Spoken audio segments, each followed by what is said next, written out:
from 4th standard to describe about silk cloths. Hello, this is Harsha studying in 4th standard. I would like to share with you how to make silk cloths. Silk is made from domesticated silkworms developed on plant domoxy raised on farms. The silkworms which are in the caterpillar stage of the silk moth are fed and will be released until they are ready to spin cocoons and enter their pupal stage. The silk is algae liquid from two glands in the caterpillar head. While they are still in their pupal stage, the cocoons are placed in boiling, which kills the silkworm developed on plant domoxy raised on farms.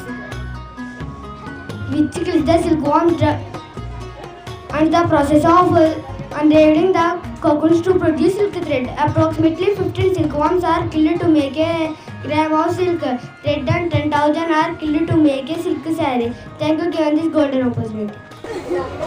Good information for you. All of you give me a big clap.